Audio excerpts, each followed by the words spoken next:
Hi గారు, welcome to our channel. ప్రస్తుతం మనతో పాటు దాము బాలాజీ గారు, సీనియర్ జర్నలిస్ట్, వారితో ఒకసారి మాట్లాడదాం. సో నమస్కారం సార్. నమస్తే.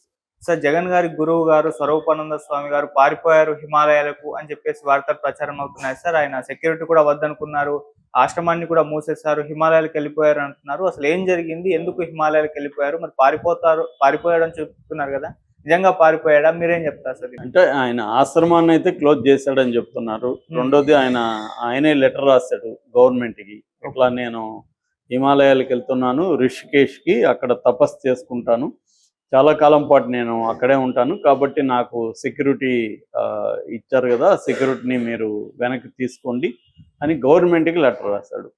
ఒకవేళ సెక్యూరిటీ లేకపోతే ఆయన ఎవరికి చెప్పకుండా వెళ్ళిపోయిండేవాడు, అప్పుడు పారిపోయినట్టు అయ్యేది. ఇప్పుడు కూడా ఏంటంటే ఆయనకి ఇంక విధి లేదు కాబట్టి చెప్పాడు.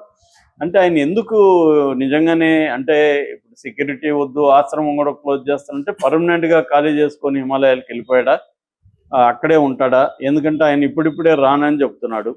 అంటే ఇక్కడ ఉంటే ఇంకా తనకి ఏమన్నా కేసులు పెట్టి అరెస్టులు ఏమన్నా చేస్తారని భయపడ్డా అనేది ఇప్పుడు చర్చ అనమాట.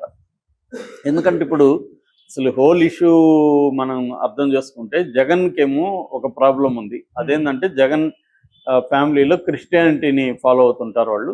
కాబట్టి జగన్ క్రిస్టియన్, హిందువులకి వ్యతిరేకి అన్న ఒక ముద్రని బలంగా తెలుగుదేశం కానీ, బీజేపీ కానీ, జనసేన కానీ గట్టిగా తీసుకొచ్చాయి.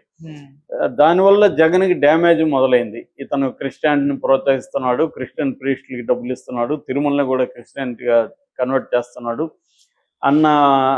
హిందూ దేవాలయాల మీద దాడులు చేస్తున్నాడు, విగ్రహాలు ధ్వంసం, ఇలాంటి ఒక నెరేటివ్ని బలంగా ఈ మూడు పార్టీలు కలిసి తీసుకొచ్చాయి. దీన్ని కౌంటర్ చేయడానికి జగన్ స్ట్రాటజీ ఏంటంటే హిందూ గురువుల్ని ఆదరించడం, హిందూ పద్ధతుల్ని ఫాలో కావడం, హిందూ ఫెస్టివల్లో భార్యాభర్తలు కలిసి కల్పించడం, సంక్రాంతి లాంటివి చేసుకోవడం, హిందూ ప్రీస్టులకు కూడా డబ్బులు ఇవ్వడం, ఇలాంటివి చేయడం మొదలుపెట్టాడు. అందులో భాగంగా ఈ విశాఖలో ఉండే శారదా పీఠం అయింది, దాని స్వరూపానందేంద్ర స్వామి సరస్వతి. సో ఆ స్వరూపానంద స్వామితో ఈయన స్నేహం చేయడం మొదలుపెట్టాడు. స్వరూపానంద స్వామి కూడా మామూలు కొంతమంది స్వాములకి ఏంటంటే, మామూలుగా స్వాములు అంటేనే సర్వసంగ పరిత్యాగులు, అన్నిటినీ అంటే ఈ లౌకిక జీవితాన్ని కంప్లీట్గా పరిత్యజించి ధార్మిక దీంట్లో ఉండి ధార్మిక కార్యక్రమాల కోసం చేసేవాళ్ళు. ఈ ధార్మిక కార్యక్రమాల కోసం గవర్నమెంట్ నుంచి ఫండ్ తీసుకోవడం, గవర్నమెంట్ హెల్ప్ తీసుకోవడం చాలా సంస్థలు చేస్తాయి. ఇప్పుడు మనకి నేను ఆ మధ్య ఒక 3 మఠాధిపతులతో ఇంటర్వ్యూలు చేశాను కర్ణాటకలో ఒక డాక్యుమెంటరీ కోసం.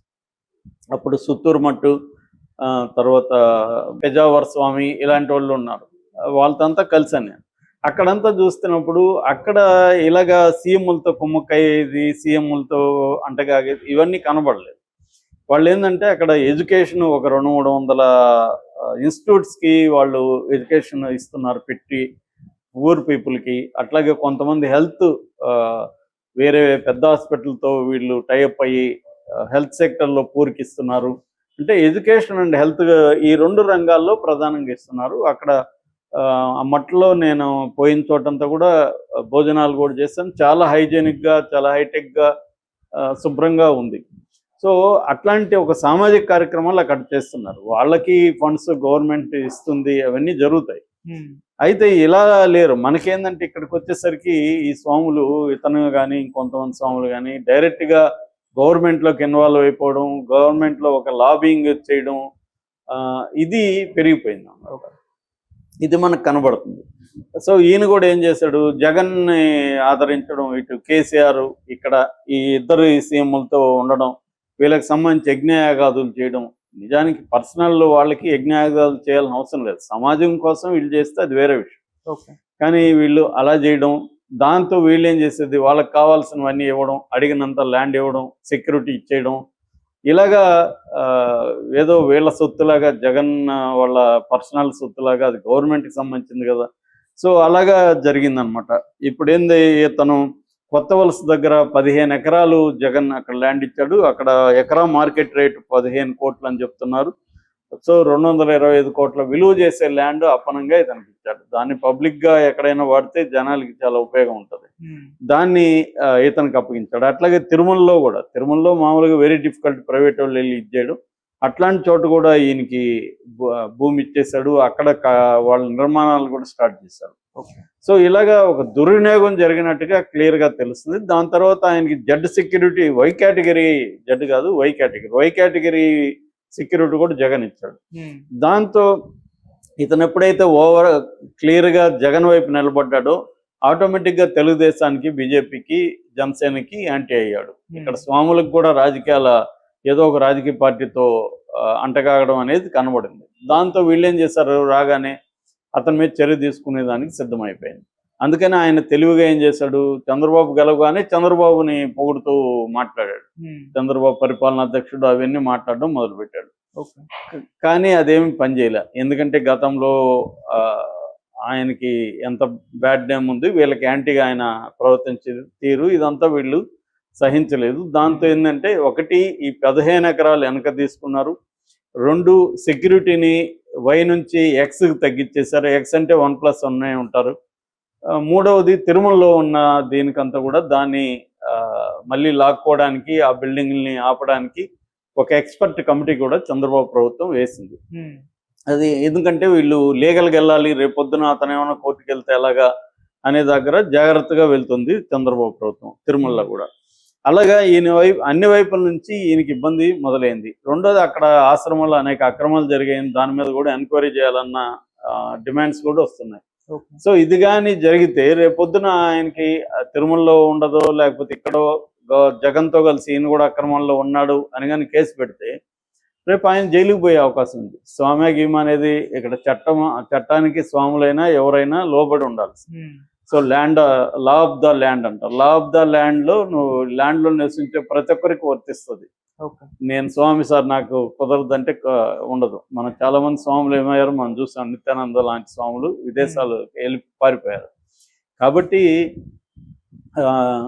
ఈయనకు కూడా ఆ భయం అయితే ఉంది. ఎందుకంటే డేరా బాబా వీళ్ళందరూ జైల్లో ఉన్నారు. అటు రాగా రేపొద్దున ఏమన్నా చంద్రబాబు కక్ష కట్టుకొని జగన్కి రేపు ఎక్కడి నుంచి కూడా హిందూ స్వాములను సపోర్ట్ లేకుండా చేయాలంటే ఇతనికి ఒక గుణపాఠం చెప్పాలని చంద్రబాబు ప్రభుత్వం అనుకుంటే ఇతను జైలుకి పోక తప్పదు. అందుకని ఎందుకన్నా మంచిది మనం అన్నీ వదిలేసి ఇక్కడ నుంచి ఖాళీ చేసి వెళ్ళిపోతే ఆ హిమాలయాలు ఎక్కడో రిషికేష్ ఇట్లా వెళ్ళిపోయి ప్రశాంతంగా అక్కడ ఉండొచ్చు. ఎందుకు వచ్చింది జైల్లో కూర్చున్న బదులు హిమాలయాల్లో కూర్చోవడం బెటర్ కదా అన్న ఆలోచనతో ఈయన వెళ్ళిపోయాడు అనేది ఇప్పుడు వస్తున్న వార్త. ఇందులో అది నిజముందా? మామూలుగానే చాలా మంది ఏం చేస్తారంటే ఈ స్వాములు కొన్ని సీజన్లలో కేదార్నాథ్ కావచ్చు, బద్రీనాథ్ కావచ్చు, ఇట్లాంటి వాటికి వెళ్తుంటారు. మేము కూడా పెజావర్ అనే స్వామిని కర్ణాటకలో ఇంటర్వ్యూ చేయాలంటే ఆయన తమిళనాడులో ఉన్నాడని చెప్పారు. తమిళనాడుకి వెళ్ళి చెన్నైకి వెళ్ళి ఆయన్ని చేసాం. ఎందుకంటే ఆయన 3 నెలలు అక్కడే ఉంటారు. అలాగా ఈ స్వాములు కొన్ని చోట్ల షిఫ్ట్ చేస్తుంటారు. అలాగా ఏమన్నా ఈయన వెళ్ళాడా, లేకపోతే ఈయన ఏంటంటే ఎక్కువ కాలం నేను అక్కడే ఉంటానని చెప్పడం వల్ల ఈ డౌట్లు ఇవన్నీ వస్తున్నాయన్నమాట. ఓవరాల్ గా జగన్ గురువు పారిపోయాడు అన్న వార్త వస్తుంది. జగన్ గురువును చంద్రబాబు తరిమేశాడు. అంటే చంద్రబాబు వ్యూహం ఏమై ఉండొచ్చు అంటే జగన్ గత అక్రమాలన్నింటినీ కరెక్ట్ చేయడం అనేది ఒక ఉద్దేశం అయితే, భవిష్యత్తులో జగన్కి ఏ హిందూ గురువు కూడా ఓపెన్గా